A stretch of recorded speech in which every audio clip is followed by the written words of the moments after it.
Kim Inslee. Thanks for joining us for Navigating Life Transitions, a podcast where we bring together advisors experienced in financial life planning to talk about ways to navigate life's biggest changes, challenges, opportunities, and decisions. From growing a family to losing a loved one, promotions to retirement, marriage to divorce, we discuss these pivotal moments that could benefit from the guidance a financial advisory team can provide. Today, we're talking about second marriages, combining your life with another person a little bit later in life, perhaps. Maybe blending families if one or both of you have children, and navigating your new normal when it comes to finances, family goals, and more. Joining me is Kim Brown, president of JNBA Financial Advisors, and Elise Houston, an advisor at the firm, which serves clients in Minnesota, Florida, and throughout the United States.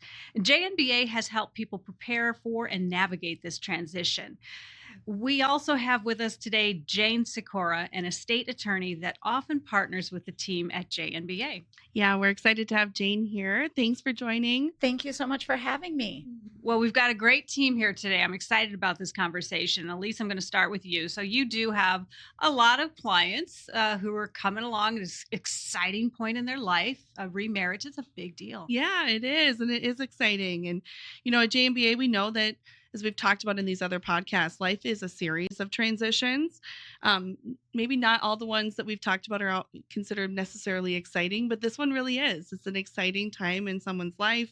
And for many individuals we work with, realizing that second marriage is not all that uncommon is important. According to the National Healthy Marriage Resource Center, of all divorced people aged 25 and over, about 55% of men and 44% of women have remarried and embarked on that second marriage. So, it really can occur at all stages of life, and each marriage will look really different, bringing its own unique planning opportunities based on your own goals and questions. And probably when you do it for the second time, you're thinking, I've been to this rodeo before. I know everything about it. So, Kim, you have been down this path. Yeah. You've been to this rodeo, and it was very different the second time than the Yes. first time. So what can you share Yes. about that with us? Yes. So the first time I was married, when we decided we were going to part ways, it was mutual. It was really easy. We divided everything we had equally. There was no problem, and we moved forward. Our life was what I would say fairly uncomplicated. When I met Richard, it was a little different because I had spent a lot of time building my own career. I had my own things, my own money, my own home. And he clearly was working here in his family business. He had 2 children. I had no children. So when we started talking about the possibility of getting married, a lot more things came into play, and we had a lot more things to discuss than actually I had anticipated or even understood. And you're a professional.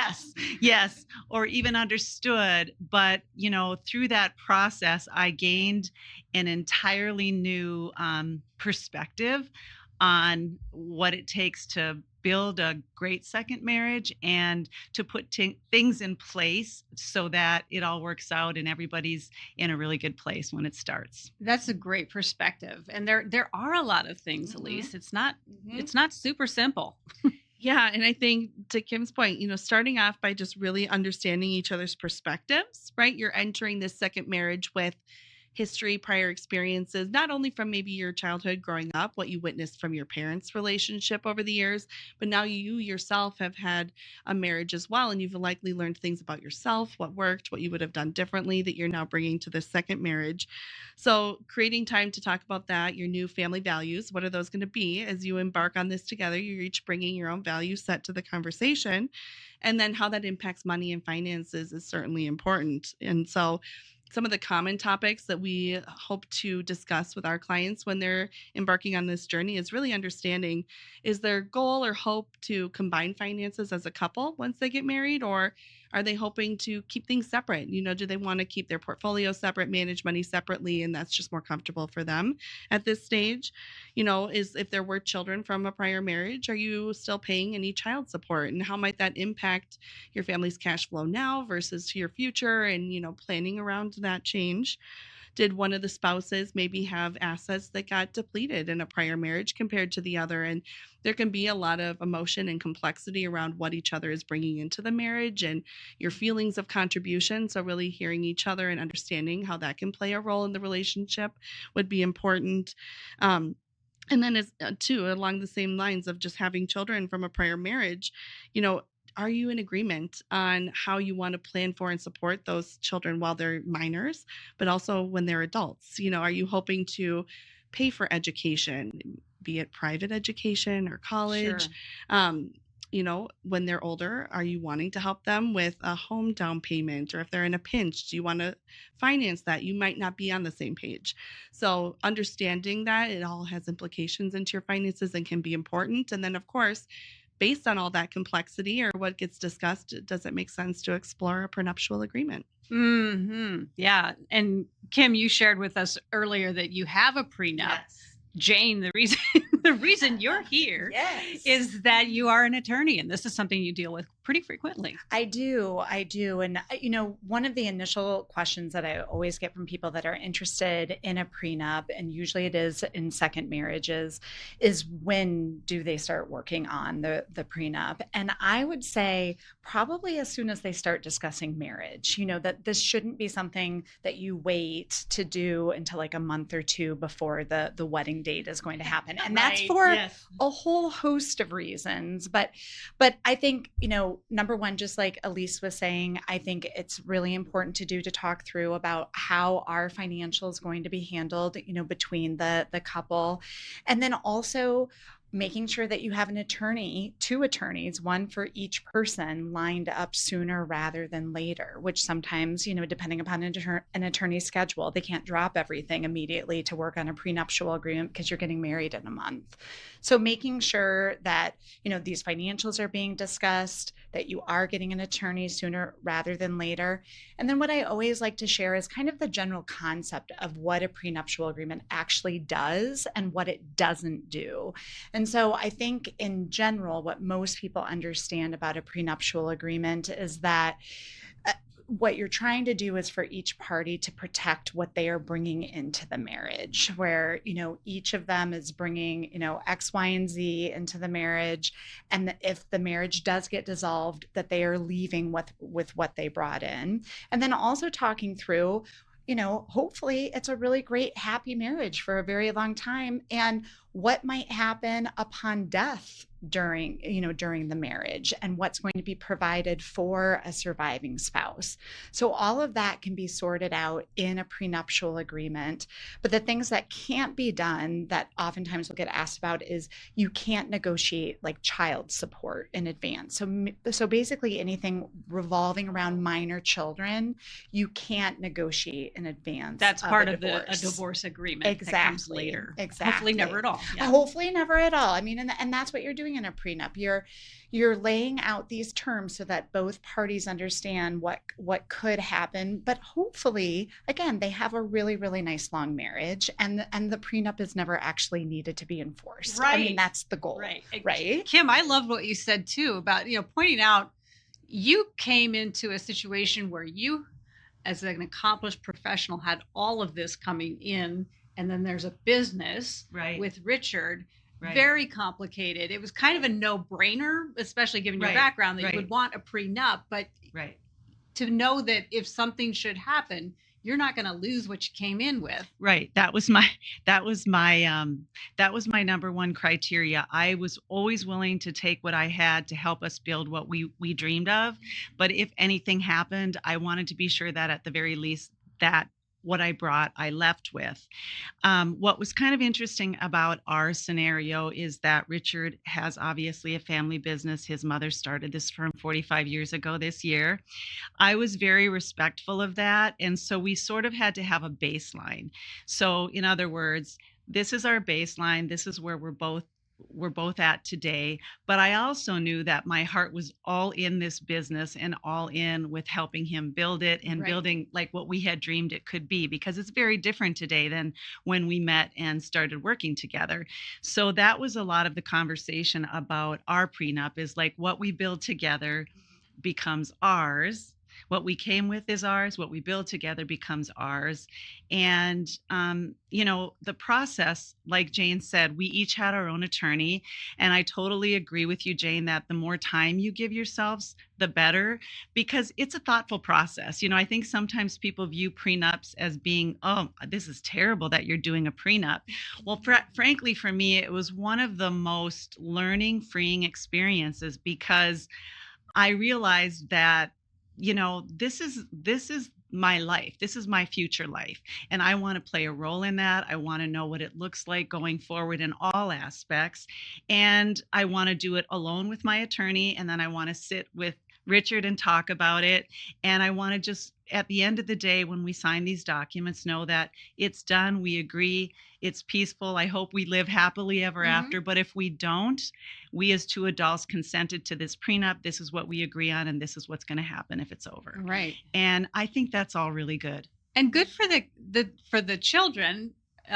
Say you're coming into a second marriage and the children are adults, and so they're going to be spinning their wheels on everything. Yes.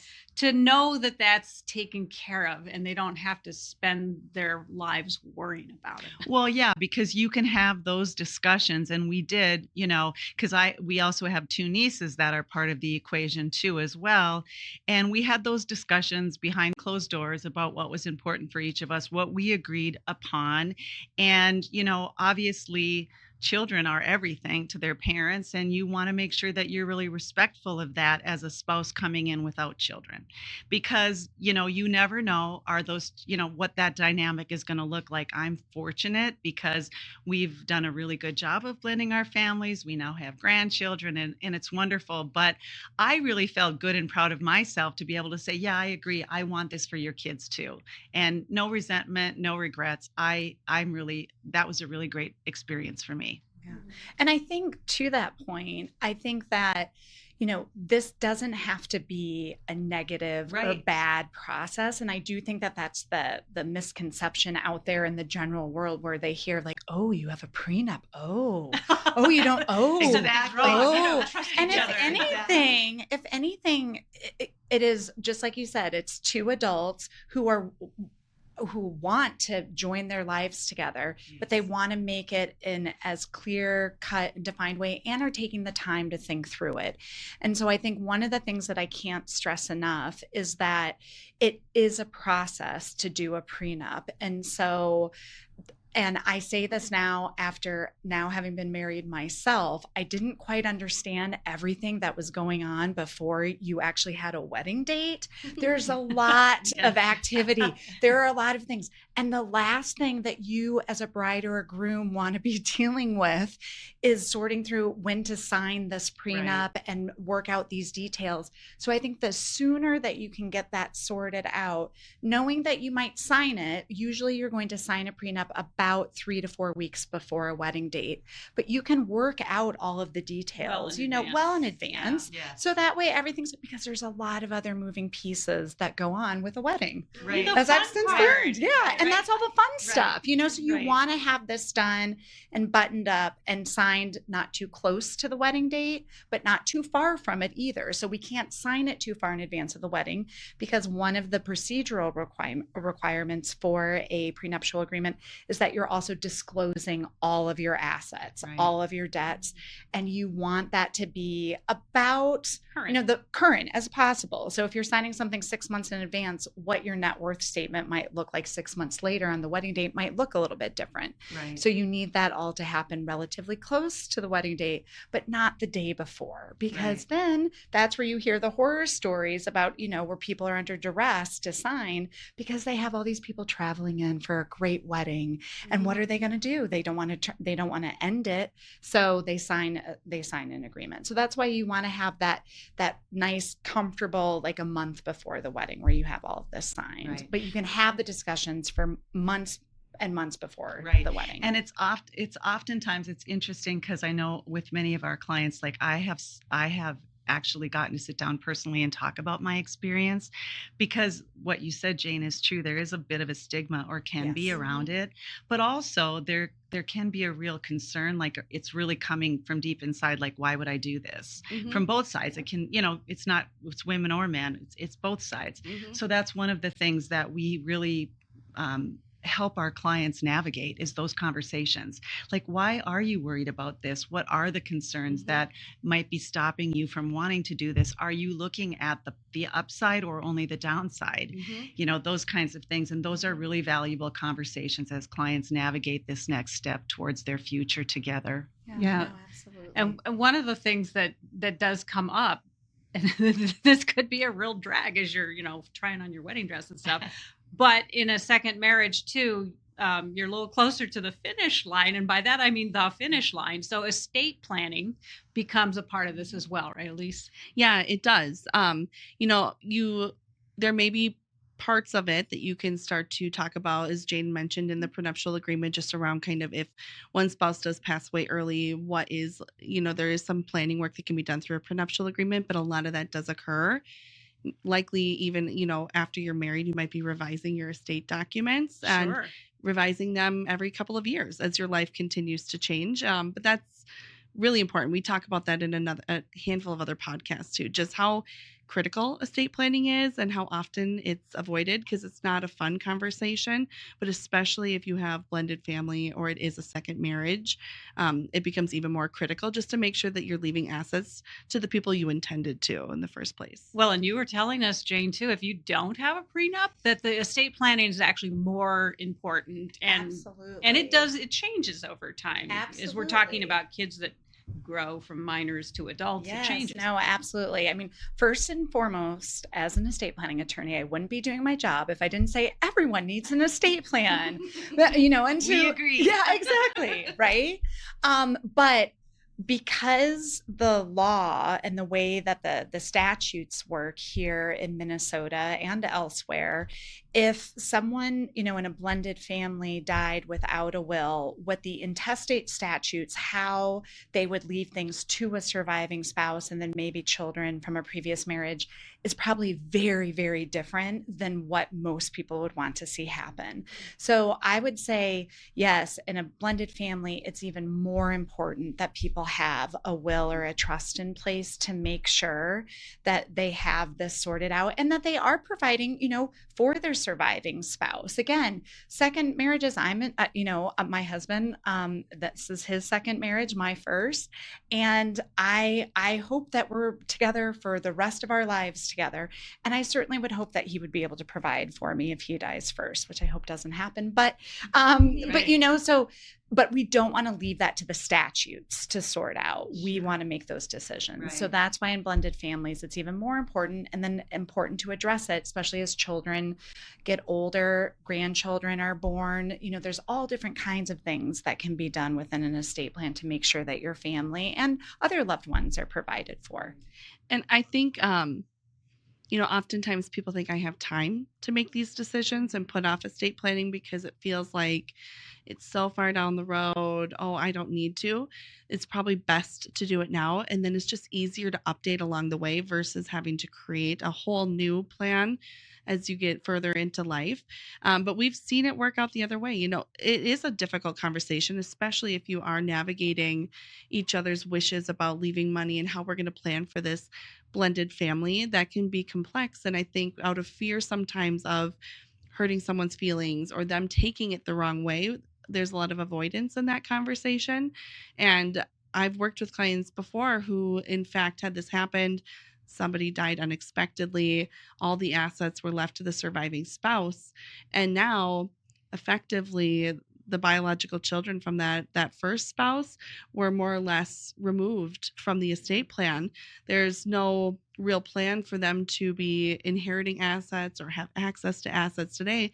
And it's created a lot of tension amongst the family. Oh, for sure. And that surviving spouse wanting to remain part of her stepchildren's lives is now just not really something that she doesn't have access to. Relationships are destroyed. The relationship, yeah. And that was not hurt. the intention at all. Never. But because the planning wasn't done in advance out of fear of conversation or the thought that, we have time to think about this, it left everybody in a kind of a difficult position. Yeah. I always say that an estate plan is sort of the gift that kind of keeps on giving, because it is the document that drives your legacy. And like for us, Richard and I, so I said he had 2 kids, he has 2 kids, we have 2 kids now, 2 grandchildren, and then 2 nieces that are a part of the equation. So when we sat down and did our estate plan, plus we have a business. So it was a process. It did take time. It's a very thoughtful process. And it requires, at least for us, a lot of scenario planning. So for example, who dies first, what happens? Well, what if someone lives a long time and you didn't plan for the fact that there's enough money to take care of the surviving spouse? What if the expectation of the kids or the people you're leaving money to isn't in line with what they thought? Like, there's also conversations that can be had with families about, this is what we're planning. You don't have to, but it's not a bad idea, so that people know. Now we're at a point where the kids are older. We are starting to talk about, what do we really want to leave and what's excess, and how can we help them share our values of giving back. And so that's also part of estate planning, like what percentage is going to be put in their names, not for them, but for them to be able to make a difference in the world. And that's pretty cool too. And those are also conversations that we'll have with them. Well, and what I love is that you just demonstrate over and over again that this is a very human experience. Yes. And you live this experience and you share that with your clients too, but you're holding their hand as you're walking them through these difficult conversations, which too many of us just think we'll take care of it on our own. That's not the way to go. Yes. Well, and just a real quick note on an estate plan. One of the things that sort of got me really passionate about estate planning is that my dad died very suddenly. He was a physician in North Dakota, and nothing was really in order, even though he had what he called an estate plan. It was never really revisited, which is why we always say, once a year, Richard and I sit down and we look at everything and we make sure, is this still what we want? Has the situation changed? Do we need to make any changes? That sort of thing. Because I can tell you, as a child, getting a phone call, your father's passed away, and then the oldest child having to go home and sell you're devastated, and then you have to do all the things, and you have to look out for your mom and your family, and you have to be strong when you don't know anything. Mm-hmm. And so I just think, for people who are hesitating doing any of these things, prenup, estate planning, any of it, be brave enough and strong enough to do it for the people in your life. Even if you're scared, even if you think it's going to be a tough conversation, I think you'll be pleasantly surprised at how much you learn about yourself, about your spouse. It's actually a really, really rewarding experience. And most importantly, when I go to bed at night, if we both don't wake up tomorrow, I know everything is in place. Mm-hmm. And that is, peace of mind that's priceless. Well, and I think too, knowledge is power. Yes. So just finding out what the options are, because especially with estate planning, there's so many misconceptions out there in the world. I mean, I hear about it all the time, where it'll be like, my cousin's friend's neighbor, this thing happened. Yes. And it's like, well, I can't speak to that specific situation, but, I think if anything, being educated about what the options are, so that way, clients can make an informed decision about what they want to do. And then again, revisiting it on a regular basis. Which is why bringing in a professional is just so huge. So when do you recommend that, Elise? Yesterday. Yeah. Early. I think that's kind of been the theme here, right? Because with more time, you give yourself space to be able to digest, scenario plan, and then you don't feel like you're rushed to make a decision that you're not quite comfortable with. So earlier the better. But again, the benefit of it too is then you're not going through it alone. You don't have to have all the answers yourself. By having your financial advisor, our job for our clients is to be their advocate, helping them think through all opportunities, all possibilities, facilitating conversations to hopefully make them have less conflict or feel less scary, and then bringing in professionals like Jane, an attorney, to put all the puzzle pieces together so that you can just go and walk down the aisle and celebrate with your family and be excited about what is a really exciting next stage in your life. Which is the important part, right? Yes. One of the important parts. I want to thank all of you for your insights. It's been one wouldn't think of conversation like this would be fun, but it is fun. Yes. I always learn so much. I appreciate you all so much. Elise, Kim, and Jane, fantastic conversation. And to our listeners, thank you for listening. And we hope that you'll take an opportunity to listen to our other Navigating Life Transitions podcasts. You can get the full list of available episodes online at jnba.com. Click on the Insights tab to find the podcast page there. Also, you can help yourself to the free resources on JNBA's website. Once again, that's jnba.com. If you happen to have questions about navigating a second marriage or really anything, if you want to learn more about how JNBA can help you with your financial life goals, you can reach them at 952-844-0995. And I can hear you saying, Kim, I didn't write that down. So you can just go to jnba.com to schedule a complimentary, no obligation call with their experienced multi-generational team. Thank you again for listening. I'm Kim Inslee, and I look forward to navigating more life transitions with you on our next podcast. Past performance may not be indicative of future results. Different types of investments involve varying degrees of risk. Therefore, it should not be assumed that future performance of any specific investment or investment strategy, including the investments and/or investment strategies recommended and/or undertaken by JNBA Financial Advisors, LLC, henceforth JNBA, or any non-investment related content will be profitable, equal any corresponding indicated historical performance levels, be suitable for your portfolio or individual situation, or prove successful. JNBA is neither a law firm nor a certified public accounting firm, and no portion of its services should be construed as legal or accounting advice. JNBA is not an insurance agent, and no portion of the above should be construed as insurance advice. All insurance issues should be addressed with the insurance professional of your choosing. Moreover, you should not assume that any discussion or information contained in this podcast serves as a receipt of or as a substitute for personalized investment advice from JNBA. A copy of our current written disclosure brochure discussing our advisory services and fees is available upon request or at jnba.com. The scope of services to be provided depends upon the needs and the requests of the client and the terms of the engagement. Please remember, if you are a JNBA client, please contact JNBA in writing if there are any changes in your personal, financial situation, or investment objectives for the purpose of reviewing, evaluating, and revising our previous recommendations and/or services, or if you would like to impose, add, or to modify any reasonable restrictions to our investment advisory services. Unless and until you notify us in writing to the contrary, we shall continue to provide services as we do currently. Please note, all services provided by Kim Inslee are separate and independent of JNBA Financial Advisors.